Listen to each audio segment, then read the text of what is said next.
Welcome to part 2 of the Design Muse report's deep dive into Paris Spring-Summer 2026. The chapter where the mood shifts, the silhouettes sharpen, and the houses push into stranger, bolder, more emotional territory. This is the side of Paris where heritage houses rewrite their codes, and Parisian designers reveal the instincts they've been holding closest. Let's dive into it.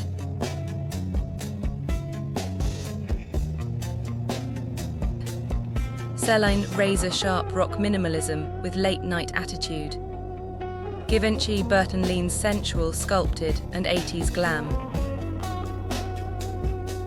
Balmain rousting goes full power armor and metallic drama.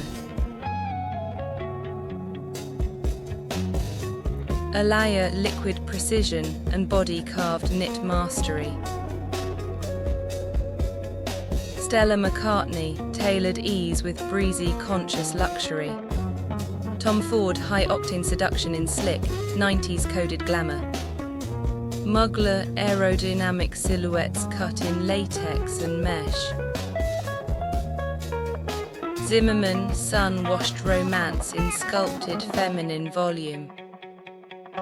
Marie-Adam Lienhardt raw texture and quiet architectural sensuality.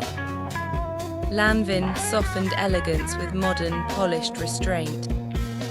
Hermès buttery leather and grounded whisper quiet luxury. Julie Cagle's experimental silhouettes with intimate, tactile play. Sacai hybrid construction sliced and spliced into high art. Paris Fashion Week Spring 2026 Part 2. Let's dive into it. Celine Spring-Summer 2026 began with a pilgrimage through the Parc de Saint-Cloud, black cars, sleepy fashion crowds, and a raised runway hidden in a forest clearing, open to the sky. A little theatre, a little adventure, and thankfully no rain. For Michael Ryder, this was the true unveiling of his Celine. His resort debut was a whisper, this was the full voice.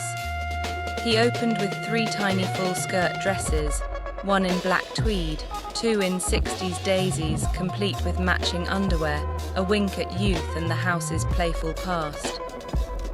Ryder's task is the same one facing every new era designer: honor the brand's lineage without becoming trapped by it.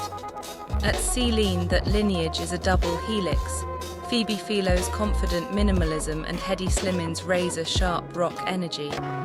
Ryder didn't choose, he braided. Philo's woman and Sliman's boy walked side by side, their codes merging into something fresh. What defined the collection was clarity. Ryder edits like an American, clean, focused, no noise. He's not chasing spectacle, he's building a wardrobe. Rigor and discretion, he said, and you felt it in the coats, the trousers, the navy blazers. And the trousers, Celine's secret weapon, came in every cut. Skinnies, peg-top pleats, tapered chinos, equestrian high waists, wide and fluid legs. Jackets followed suit, cropped, slouchy, classic navy, ageless and genderless. Silk scarves, the house's most conservative relic, became rugby shirts, bandana ties, jacket drapes, even shoulder bags. Suddenly, heritage felt modern. But this wasn't just quiet luxury. Ryder knows how to turn up the volume. Black silk draped tops with equestrian pants, a taffeta bubble dress, evening looks that felt cool, not precious. Range without chaos. The outdoor venue made sense in the end. Ryder is designing for a lifestyle, not a fantasy. Models carried Celine bicycle helmets, a nod to the stylish kids in his studio who biked to work.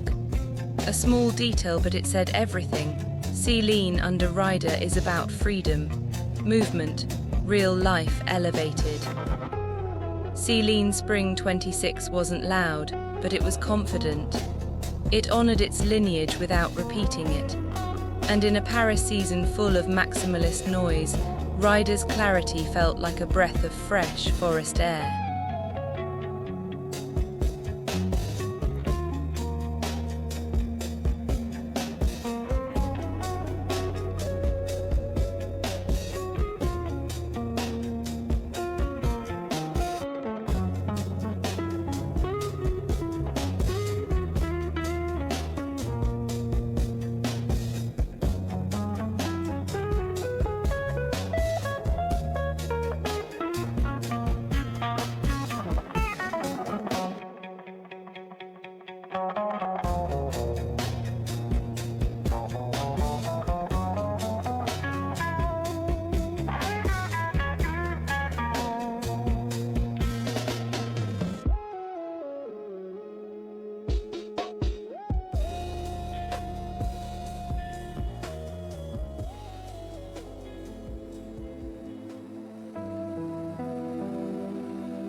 Balmain Spring-Summer 2026 wasn't just a collection.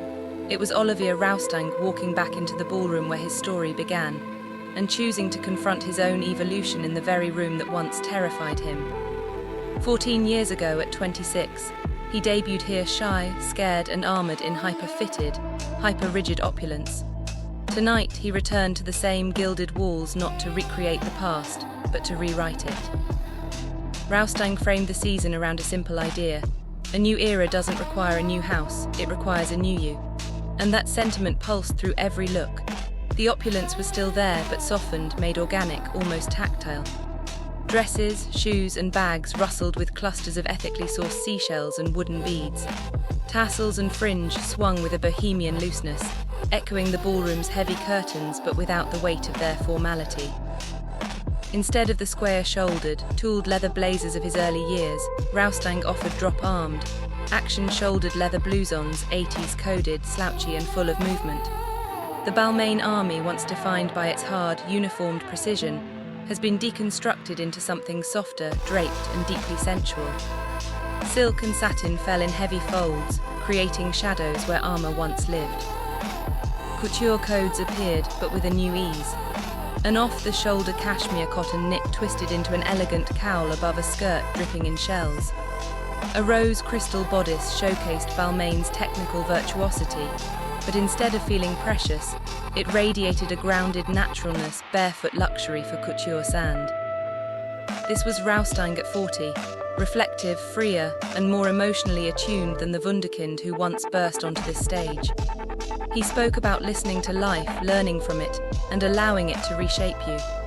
That's exactly what this collection felt like, a designer shedding his armour, keeping the brilliance and letting the rest breathe. Balmain 2026 Spring Collection is not about spectacle for spectacle's sake. It's about evolution. It's about a man who built an empire of glamour, choosing, finally, to let softness in, and discovering that vulnerability can be just as powerful as shine.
Alaïa opened with a question that's been haunting luxury fashion all season. What is beauty now and who is it for? Pieter Mulier didn't answer with cynicism or commerce, he answered with a dream. A tense, trembling, breathtaking dream. He built a digital cocoon inside the show space, a floor and ceiling reflecting the faces of the models in real time, shifting into body scans rendered in constellations of black dots. It was hypnotic, intimate, almost spiritual, a reminder that fashion is still capable of wonder. "I wanted clothes that cry," Mulier said backstage, and the room felt primed for that kind of emotional release. The collection opened with a shock of purity. Stark cotton tunics with stand collars, inspired by a short coat Azzedine Alaïa made and wore in 1980. It was a deliberate step away from the hypersexual silhouettes Mulier debuted in 2022, and a step toward a more adult, more distilled kind of chic. Paired with stockings dripping in silk fringe, the look carried both restraint and erotic charge of beauty with tension, softness with ache. From there, Mulier pushed the idea of bodycon into new territory. Silk knitwear arched seamlessly around the body, hooking into heels, clinging at the wrists, sculpting movement like a second skin. Alaïa's iconic fit and flare dresses returned, but with angled skirts instead of flounces, sharper, more architectural, more modern. Then came the hybrids, open-sided skirt pants, backless turtleneck sweater leggings, coats transformed into soft sculptures of twisting fringe. Mulier silhouettes felt engineered yet emotional, as if architecture had learned to breathe. The finale arrived in sweeping Duchess satin ball skirts, vaguely panniered, nodding to the 17th and 18th centuries. A historical echo that's been rippling through Paris this season. But in Mulier's hands, it wasn't costume. It was a meditation on volume, presence, and the drama of silhouette.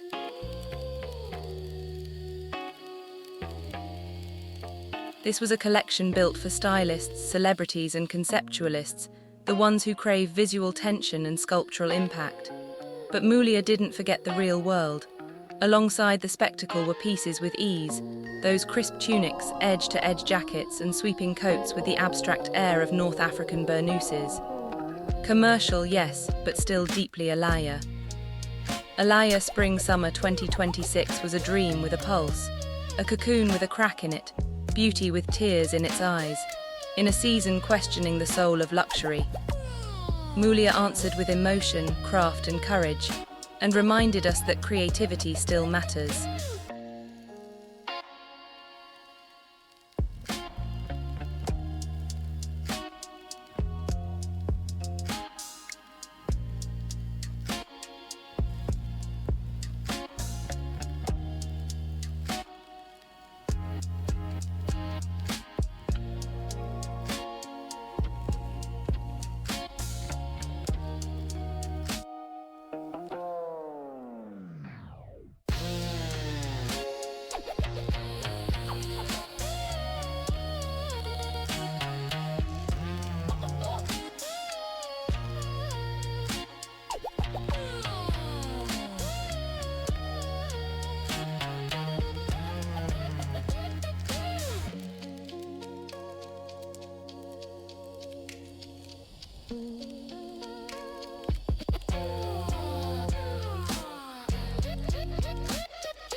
Before the show even began, Stella McCartney set the tone. Helen Mirren, radiant in a Stella suit and square-toed pumps, stood up, took the mic, and began reciting the lyrics to Come Together. A wink of Brit humour, yes, but also a call to unity. A reminder that fashion can hold joy and seriousness at the same time. Come Together became the heartbeat of the collection, a merging of opposites, a reconciliation of the masculine and feminine, structure and softness, rebellion and romance. And Stella delivered all of it with her signature clarity. There were the wide-shouldered suits, sliced open at the sides to loosen the silhouette. Peplum shirts floating over exaggerated utility pants. Draped evening dresses with grès-like softness contrasted against sculpted bodices. And biodegradable sequins, brilliant in every sense, splashed across jackets and cotton drill pants, catching the light without costing the planet. Two of the strongest stories came straight from Stella's newspaper, the Stella Times, the jeans and the feathers. The denim was woven with pure tech, a material that literally cleans the air, a future-facing innovation disguised as effortless cool. One pair came in striated blues, another looked like a denim jacket knotted at the waist. And the feathers, not feathers at all. Feathers, a plant-based alternative, fluttered down the runway on Alex Consani, closing the show in a purple column dress that moved like a dream. In a world defined by division, Stella chose to acknowledge the heaviness, and then counter it with creativity, humour and hope. She reminded us that fashion can be a place of lightness, of connection, of coming together.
Hader Ackerman has finally found the frequency of Tom Ford, not by imitation but by instinct.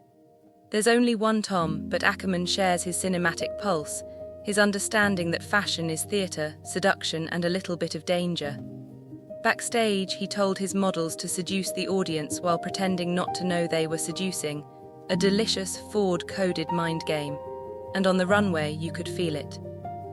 The models didn't walk, they slinked, they slid, they hunted for eye contact. They cast glances at each other like lovers in a late-night film. Erin O'Connor and Scott Barnhill, in matching navy silk suits and slicked back hair, wrapped their arms around each other as David Bowie's a cappella Heroes filled the room.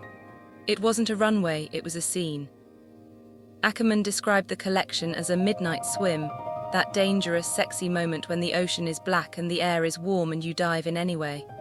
That energy rippled through the clothes. Patent leather laser cut with tiny slits like water droplets, triangle bra tops standing in for shirts, sheer shorts revealing jockstraps beneath. Maury skin, more heat, more risk than his debut. Evening wear defied gravity, wire-constructed dresses arched across the body, a single strap cupping the opposite breast like a sculptural gesture. Others nodded to Rudy Gernreich's monokini and to Ackerman's own topless dresses from spring 2011, suspended by the barest whisper of string. It was Ford's panache, but filtered through Ackerman's sensual architectural hand. And then came the colour: lime green, baby pink, mint satin suits, draped dresses in orange and pool blue, all glowing against a set so deep blue it was nearly black. For the finale, Ackerman filled the room with smoke, a signature move from his early days, and the whole space felt like a dream dissolving into night. Tom Ford's Spring-Summer 26 under Ackerman is seductive, cinematic, and unapologetically alive. It honors Ford's legacy without being trapped by it. It's Hader's world now, and we're all beautifully seduced.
For Miguel Castro Freitas, Mugler is Paris, but there's always a corner of his imagination reserved for Antwerp. His debut unfolded in a shadowy brutalist parking garage in the 11th arrondissement, a setting that felt like a time warped back to the late 90s, when Belgian designers brought conceptual grit to the city. The contrast was intentional. Freitas wanted the darkness to sharpen the precision of his vision. And what a vision it was! He opened with Mugler's iconic hourglass silhouette, shoulders, waist, hips sculpted into dramatic topography, cut in strict double-face wool and satin in concrete grey and powdery, 50s pink. Then came the handwork, chandelier-like jeweled bodices stripped of shine, rendered in matte tones to match the tailoring, feathers exploding from jackets and chubbies like a Hollywood starlet mid-transformation. Freitas stands at the same crossroads as many new creative directors this season. Honor the legacy, but carve out your own name above the door. His way in was cinema, the golden age glamour Thierry Mugler adored, fused with the nocturnal cool of 90s Flemish deconstruction. Varvoom Valkyries meet Antwerp minimalism, and somehow it worked. The collection moved between extremes, second skin bodysuits paired with skirts erupting in feathers, exaggerated knit waistcoats in black patent, a black leather dress with a scrolled rosette neckline that stood away from the body like an inflated sculpture. Red carpet pieces were everywhere, a gilded pantsuit with built-in gloves, silver star-studded bodysuits, sheer dresses mapped with constellations. All unmistakably Mugler, all unmistakably Freitas. His debut made one thing clear: we're about to see a lot of Mugler on the world's biggest stages. But going forward, it would be exciting to watch him bring this mastery into daylight, to let the tailoring breathe, to design not just for the fantasy, but for the elevated everyday. Because the talent is there, the vision is there. Now it's time to shine a brighter light on Mugler's new era.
The show opened with Lana Del Rey's Voice, a wistful poem she wrote in 2019, recalling a summer dress and a moment of lost love.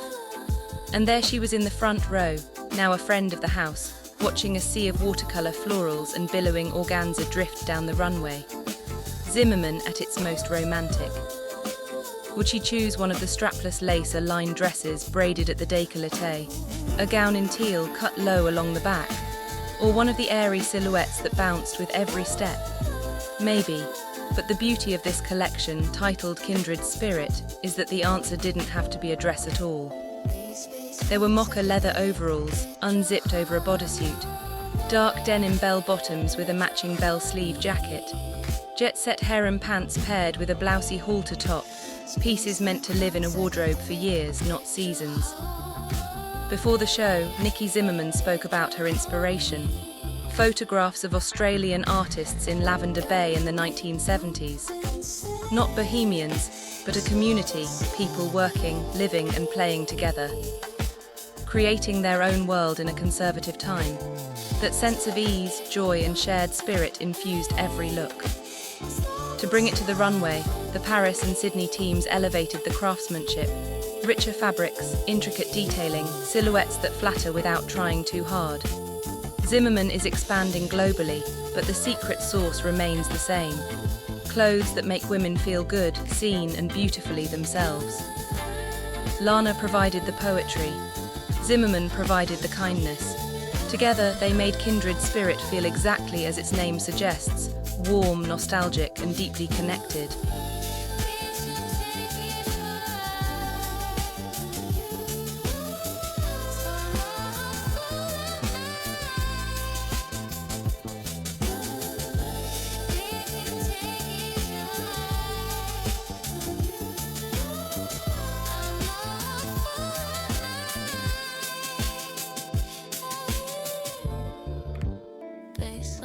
Psychedelic retro harmony.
Lanvin Spring 26 opened with a silhouette forever tied to Jean Lanvin, the drop-waisted, wide-panniered robe de style. A shape born in the 1920s, inspired by the 18th century, and suddenly relevant again in a season obsessed with Marie Antoinette corsetry and court dress volume. Peter Copping leaned into that lineage, letting the archive guide him toward his second collection for the house. The show opened and closed with washed silk robes de style, softened, casualized, almost ghostly in their beauty. Copping spoke about how the aged quality of archival pieces inspired him, and you could feel that patina in the way the dresses moved. Fragile, romantic, but modern in their ease. A remix of Visage, Fade to Grey, underscored the mood, antique glamour reframed for now. But the robe de style was only one chapter. Copping's lineup was eclectic and deeply considered. Sinuous knit dresses with a 1930s slink, scarf prints draped into asymmetric shapes, and jazz age geometry reimagined as diamond pattern embroidery. Ribbons wove, tied and fringed, a fleeting emotional nod to Alba Elbaz, whose spirit still lingers in the house he revived. Menswear appeared within the women's show, connected through head wraps that hinted at Ballet Russ's dancers, a subtle historical echo. The men's tailoring stayed true to Lanvin's modern codes, relaxed, smart and summer light, with long duster coats that moved with quiet confidence. Copping's Lanvin isn't loud, it's refined. It's archival without being nostalgic, romantic without being costume.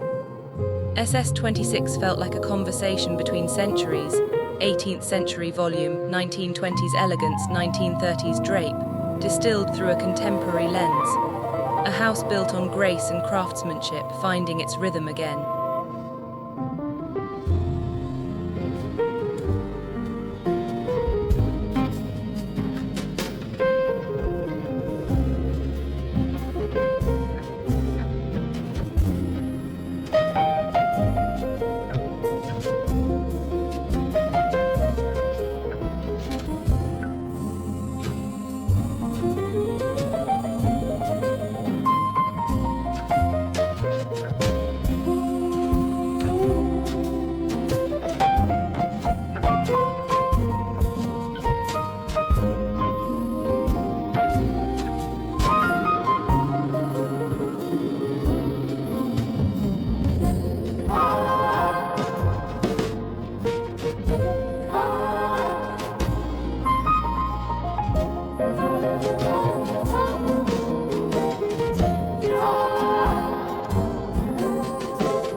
Marie-Adam Lignot turned the universal dread of airport security into a runway, a passport control maze reimagined as a conceptual stage. Her vision is always about the freedom of clothing, about deconstruction made relatable to real life. And what's more relatable than wishing your outfit could double as a boarding pass? Each look felt like a character at gate C42. The business traveller, the overpacker, the glamorous wanderer, the person who definitely sprinted to the gate. Models carried enormous bags with more compartments than logic, and teetered in sky-high stilettos so precarious that one model toppled, kicked them off, and finished barefoot, the most honest airport moment of the season. The clothes played with transformation and absurdity. dresses shaped like jewelry busts, topped with sequined aprons tossed askew, pants pinned over tunics as if the mannequin had staged an escape, a floral gown clamped at the back, a fitting room trick elevated to runway theatre, two slip dresses stitched together like sartorial Siamese twins, crystal slick pieces shimmering like fishnets under a disco ball, a bandana printed poncho with one rebellious sleeve flapping free.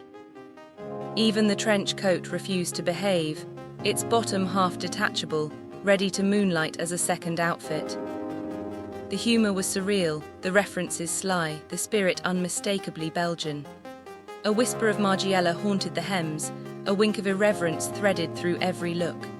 It was conceptual, clever and knowingly chaotic, a reminder that fashion can be both art and inside joke. Sky-high platforms aside, Adam Leniet delivered a show that felt like the strangest, sharpest airport you've ever passed through, and one you wouldn't mind getting stuck in.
Julie Kegel's Spring 2026 collection began months ago in Antwerp, in a studio filled with fittings, samples and sly ideas, mid-century underwear breaking free, garments transforming like magic tricks, everyday banality elevated into fashion. And remarkably, the show she presented in Paris under a bridge by the Passy Metro was almost unchanged. Her vision was that clear. Kegel's works in the space between concept and real life, floating big ideas, then tethering them to the world we actually move through. Her starting point was simple: change, change, change. How a woman shifts identities throughout the day, how clothing can transform with her. She began with lace, abstracted, cut into negative space, mixed with sheer fabrics and repurposed bedsheets to create camisoles and pencil skirts that felt elegant but off-kilter. Shirts came with pointy, wind-blown shoulders, like they'd dried crooked on a clothesline. Shirt tails slipped through the back of trousers via a hip-to-hip slash. Diaphanous skirts held glitter in their hems, shaking loose with every step. Even her knits had glitter on the elbows, as if someone had leaned into a mess and decided to wear the evidence. Kegel's embraces femininity, but she loves it more when it's imperfect, quirky, messy, human. One print came from a friend smearing her makeup, another look from the idea of grabbing a tablecloth or garment bag because you forgot your laundry and needed anything to wear. She repurposed last season's shoes, adding cages of straps or dipping the toes in glitter. Waste not, want not, but make it chic. Her show felt like a breath of fresh air in a Paris week dominated by big debuts and heavy expectations. Kegels brought urgency, humour, and a spark of independence, proof that transformation doesn't have to be grand to be powerful. Sometimes it's as simple as a shirt drying crooked, a skirt catching glitter, or a woman shifting into her next self.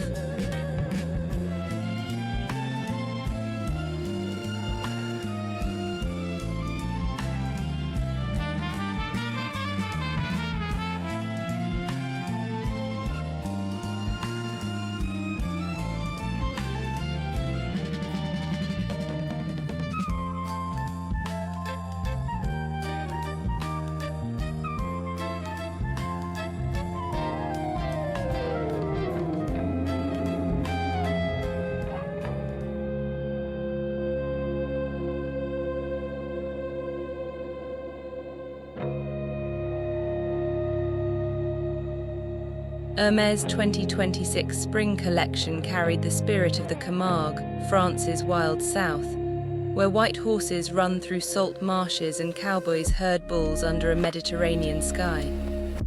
Nage Van Hey tapped into that landscape not as costume, but as a feeling: freedom, sensuality, and a grounded kind of bohemianism translated for the city. It all began with a saddle from the Hermès Conservatoire.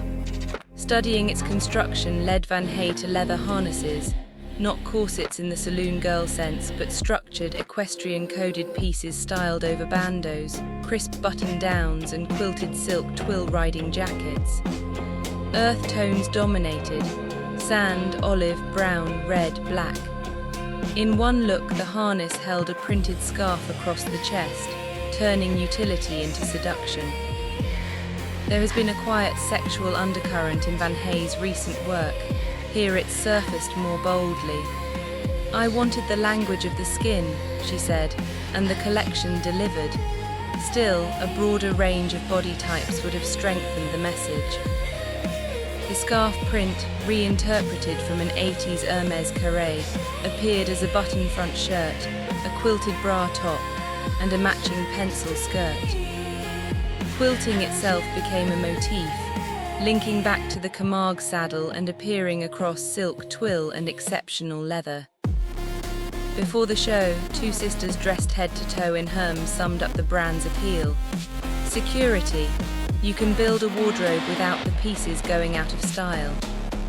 That ethos was reflected in the season's most practical addition, a new saddlebag in warm, toasty tones, a counterpoint to the more indulgent harness bras. Hermès Spring-Summer 2026 balanced sensuality with restraint, craft with ease, and equestrian heritage with modern city life. It felt like the Camargue itself, wild, sun-baked, and quietly powerful.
Sacai unfolded inside Chitos Abe's new Paris headquarters on Rue Cassette, a space with history, once home to some of the most electric Balenciaga shows of the 2000s.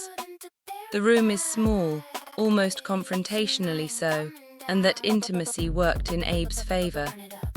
In a season obsessed with spectacle, she brought everyone close enough to feel the clothes breathe. Abe doesn't need fireworks, she has conviction. And this was a collection that demanded to be seen in macro, every splice, every stitch, every hybrid silhouette revealing the precision of her experimentation. She was in peak form, turning denim and army drill into capes by swooping skirt hems up to the shoulders, adding georgette trains to silk duchesse, dresses, and attaching Watteau backs to t-shirt/denim mini mashups. Historical references, peplums, panniers, bustles appeared, but never as costume. Utilitarian fabrics kept everything grounded, modern, unmistakably Sacai. Her tailoring played with exposure. Basting stitches left visible, vest armholes unfinished to reveal canvas and padding, jacket pockets a shade darker as if the ghost of the interfacing were surfacing. It was deconstruction not as gimmick, but as honesty, a quiet reveal of the work beneath the polish. After the show, Abe spoke through a translator. If she believes in what she does, there will be something for the future. It was cryptic, but the message was clear: fulfillment comes from doing the work you love. That sentiment echoed in the Alaïa lyric printed on a t-shirt: at your best, you are love. Sacai SS26 felt exactly like that, Abe at her inventive best, designing from instinct, craft and joy. In a season of noise, she offered clarity. In a season of debuts, she offered depth. And I left the show feeling exactly what she hoped, happy. Turn it up, baby, turn it up. I'll be the heat, you be the flame. You can do what you want to. We can make a thing or two.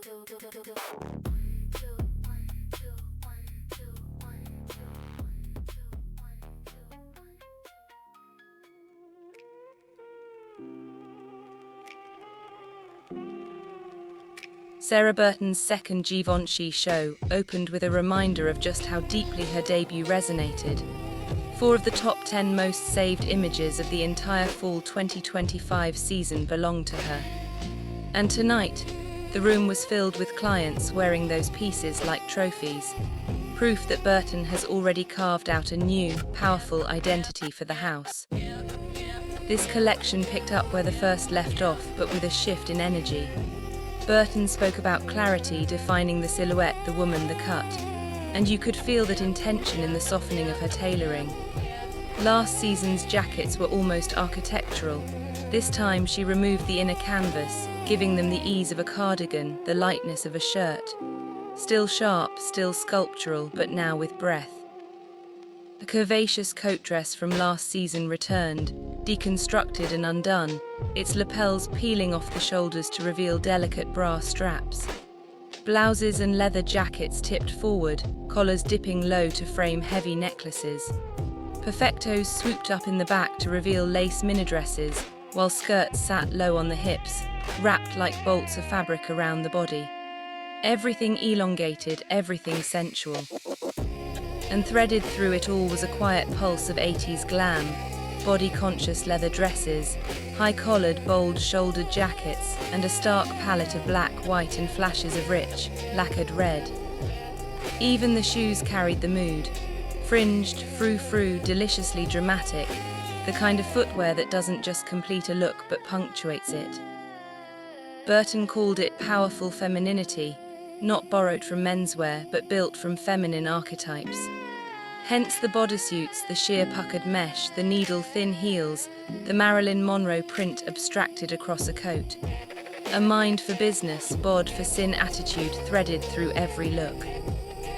Then came the couture touches, glimpses of the world Burton knows best.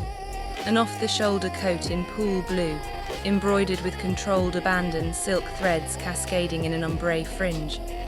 A white bedsheet gown clutched to the chest, embellished like a secret. And that peach bra top and full ball skirt, not feathers at all, but shredded chiffon, painstakingly frayed into softness. Couture is a mountain that would intimidate most designers. But judging by the clothes, and the roar of applause when Burton stepped out, she's more than ready for the climb.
that wraps Part 2, Spring in Paris, with all its texture, tension and beauty. For more in-depth analysis of design, runway and craft, make sure you're subscribed. There's so much more to explore, and we're just getting started.